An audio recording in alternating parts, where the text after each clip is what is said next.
Hi, everybody. I'm Julia DiLiberti. I teach Humanities at the College of DuPage, and I'm also the Global Education Liaison for faculty. I'm with Stephanie Vlach today, who teaches physical education, fitness, and sports studies at the college. And we thought it'd be interesting to have a conversation about COVID and sports and possibly even the Olympics, since they're related to sports. Stephanie, hello, how are you? Good. How are you? Thanks for having me. Yeah, you're welcome. So I was reading in the World Economic Forum that sports is a $471 billion industry globally.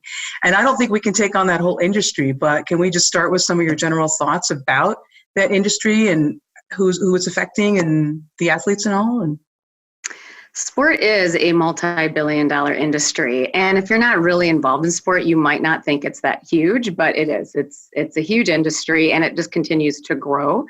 COVID's affecting everyone, and everyone a little bit differently. But in terms of sport in general, it's affecting athletes and organizations from, Little League baseball all the way up through the Olympics and every age group and every level in between. So it definitely is a huge situation for athletics. And I was reading a list of events that were being canceled worldwide, and of course that they couldn't even possibly touch on every sport, but they were talking about cricket and tennis, and they were calling it football, and I'm like, they mean soccer. But right. So these worldwide events. So I know that we're talking about arenas and vendors, and I want to get to the athletes in it, and so I'm more interested in the athletes in sports, and we know the industry's changing too, like how are people staying fit? And we know there's a bigger at-home industry in videos and stuff. But I guess I more want to talk about, what you're thinking in terms of not individual athletes, but athletes as we go up. And then I do want to eventually hit the Olympics for sure, and what your thoughts are on canceling and going back. And so I think I'm just going to let you pick any one of those topics and start, and then I'll just sort of intervene with my questions as they come up. Sure, absolutely. We'll talk about the little ones first, I think. You mentioned fitness and health as well. So when you take a child, say you take 5-6-year-old athletes, we'll call them athletes, right? Or they're engaged in some sort of recreational sport. I mean, for a young child, they do this because their number one motive is fun, right? This is fun for them. It's a way to stay active. It's a way to be in a structured social environment. It's a way to produce, teamwork skills and cooperation skills, and a way to spend your time. And so we're used to doing that right now. So those opportunities for now, anyway, really they're stalled. And how we're going to get children back into that is going to be very interesting, because children, especially small children, it's really hard to keep them socially distant from one another, especially like on a soccer field, right? I mean, how do you do that? So it'll be interesting what those organizations, what the guidelines are going. And can you even play there? Are there a lot of sports? I guess there are some sports you can play where you can stay socially distant. You don't have to be all, I suppose, baseball. Yeah, football, you kind of have to be close to each other. Soccer, football, you need to be close to each other. Soccer, I've heard, some conversations here and there, like golf, you can try to stay socially distant with some guidelines. Tennis would be another one that you could stay socially distant. And so it'll be interesting to see if the organizations, even like a park district situation, if they'll open up some of these sports and facilities, but not all, based on CDC guidelines of social distancing. Right. And if we go back to the spectators, like how it's going to change for spectator parents, but also spectators of professional sports organizations. Do you sell to empty stadiums, or not sell to empty, but do you time entries? Do you control the entry points? How do you stop the bottlenecks? And are you going to have a sanitation decontamination stations at every two seats or something? So, how would you do that for little kids who can't? And I think as adults, we tend to cram and rush and crowd too. So I don't think it's just little kids who can't social distance. Oh, absolutely. But yeah. So I guess all that's going to change. What about sports? I mean, are we going to be able to go back to them? And how do people? How do people keep them going, or keep camaraderie or team esprit de corps up if we can't really be together to do teamwork? That's a great question. And I think I'm not sure there's a clear answer right now, and there's going to be a lot of trial and error with what we can and cannot do. Just we'll focus on College of DuPage as an example. Will athletics come back to the College of DuPage in the fall? And there's not really an answer right now of what we're going to be able to do. And I've been really and now the College of DuPage is the NJCAA, but I have been following a lot about the NCAA, and I feel like the NJCAA will follow on some level. Sure. Right. But the president there is basically stating that he is not going to make the decision on if sports go back to campus because all these locales and regions are being affected differently. All the states are making different guidelines. All the institutions themselves are making different policies and guidelines on if students are coming back. So what he was stating in the article I was reading anyway was that if students are not back on campus, how are student athletes, how are they coming back to campus? Because they're a student first and an athlete second, and their health is just as important. So, how do we make now say we have a hybrid model and some students are back on campus, does that mean that sports can continue? And the answer is we don't know right now.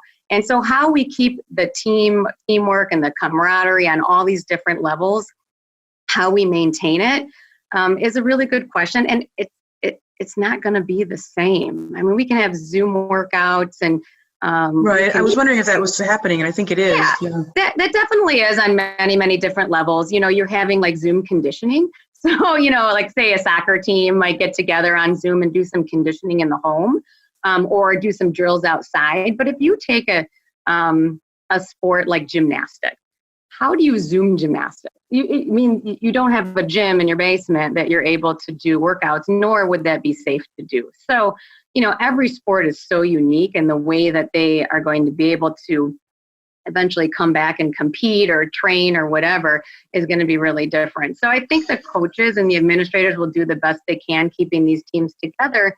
But year after year, you have, and on every level, athletes coming into the team, athletes moving on. In a college, what are they doing with all these recruits? What about seniors? So it'll be really interesting. And scholarship money and it's a whole different, we should have a different discussion about that. Well, if we're talking about how even at our local level, athletes are affected, can you sort of take us maybe up to the Olympics, and we can work our way back down if we have time? But what are your thoughts? I know that it was very late when they canceled the Olympics. They waited till, they were supposed to start in July, and they waited till April 27th, 28th, I believe. And Abe has said they're going to go next year, July of 2021. And then the former Prime Minister Mori, who's now the organizing committee guy in Japan, said, okay, but if we're not ready and people aren't ready to come to the Olympics next year, then they're just going to be done. We're not going to repostpone. So I just wondered if you have any insight into how that's affecting athletes or sports in general, and also you had some thoughts before we started recording about what sports do for people and why the Olympics are important. So I'm just going to let you run with any of those. Okay, yeah, I'll start with that. I mean, sport is one of those industries, especially on an amateur level, and I know there's professionals in the Olympics, but more on an amateur level, where really people from all over the globe put their differences aside and come together to compete in the Olympics. So the Olympics, to many, and especially to me, is much bigger than just competing in the sport, right? We're bringing everyone together for a common good with some hopefully friendly competition, right? That's what it's supposed to be about. So this is my personal opinion.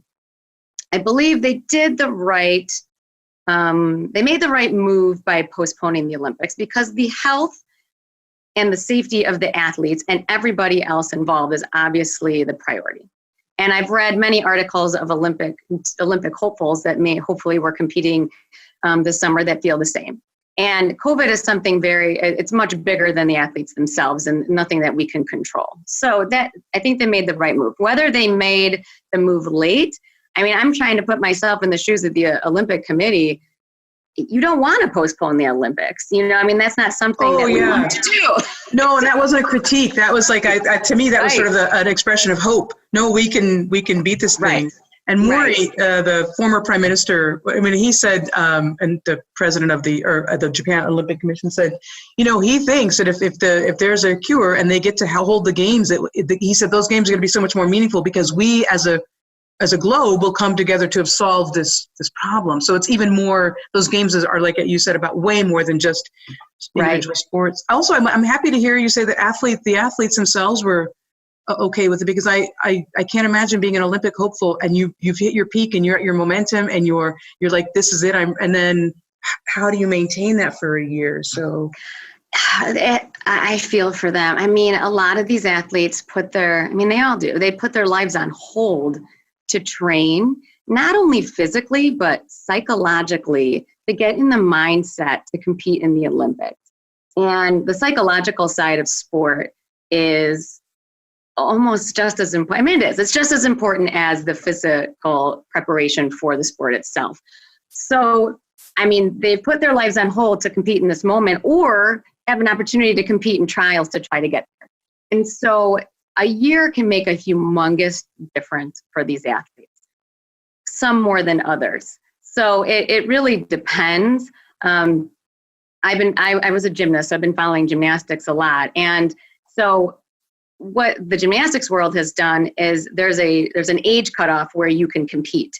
And so the group of athletes that were able to compete in the Olympic trials this year and potentially compete in the Olympics is going to be basically widened next year because they're allowing the younger athletes that fit in to also compete in the trials. Oh, I see. And so there's this definite, there's differing of opinions if that was the right move.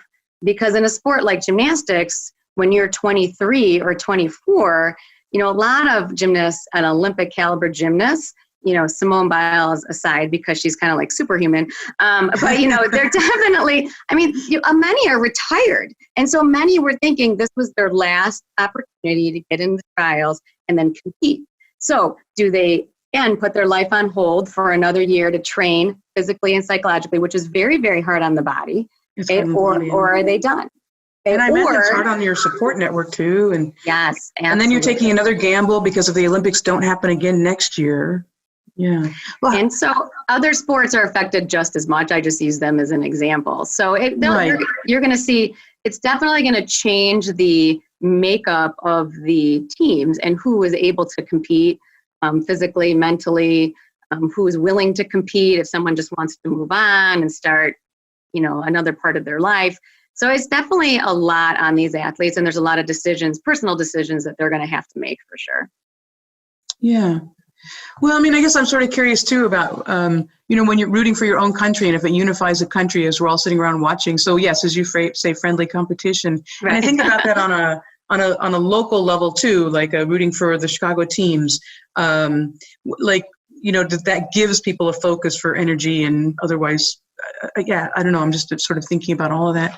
I think you're right. There's a whole bunch of directions that we could go in, but what I want to do is sort of leave you to, as we sort of wind down, tell us what questions I neglected to ask you or what thoughts, why are sports relevant to the global pandemic, but also just your own thoughts about, why you do what you do and why you want to talk about sports and COVID.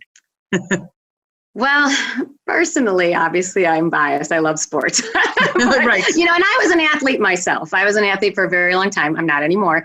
But, you try when you're at I was a college athlete. So when you compete at a high level, you try to, you're always putting yourself in the shoes of the current day, right? And so I can't even imagine, again, on all levels, what these athletes and their organizations are going through at this point in time, just like every other industry. Obviously other industries are affected as well. And it's sad. I know we're going to get through it. I know we're going to find ways to work around this, and we're going to get back into motion someday. When sports come back, when Park District and YMCAs open up, when colleges, when they have their seasons ready to go, when the pro sports are ready to go all the way up to the Olympics, people are going to be extremely excited to see sports back in motion. And in terms of how the business side is affected. The economics of sport, like you mentioned, is is $1 billion industry, and that has been widely affected. And I guess I don't know, I'm feeling for the athletes themselves more, just because, I mean, you're affecting a person, their dreams, their goals, regardless of what level they're playing at. So sport is a very social industry. It, like I said, it brings people together. So from kindergarten soccer, think about all those kids, all those families, the pizza parties, to the high schools where it gives students an outlet and these families an outlet, and, you know, their pride in their schools, to the colleges, same thing. I mean, think of a college town where the town shuts down on Saturday afternoon to see that football team or basketball team or baseball, whatever they're watching, come and play. And so that brings people together. It's a form of escape from, you know, kind of quote unquote life. It's a form of entertainment. It's a time where people can get together and share common fandom, be proud of, I'm a Chicago Cubs fan, be proud of the Chicago Cubs. And so, like, I'm so upset that I can't watch them this year. You know, like, that was part of my summer. Right. And so, you know, I just think plans need, you know, I have so many thoughts in my head. I'm not even sure I'm going in one direction, but it's definitely something that we will all be if you're a sports fan in any way, shape, or form, at any level, we'll be looking so forward to seeing come back. We're waiting, and we're hoping that it comes back sooner than later. But I think we all understand that is somewhat out of our control. Right. Oh, okay. Thank you. That was great. I learned a little bit myself here, so that's good. I'm glad. All right. Well, thanks, Stephanie. And as maybe stuff evolves, right, we might need more Olympic updates and sports thoughts. So absolutely. Again, thank you.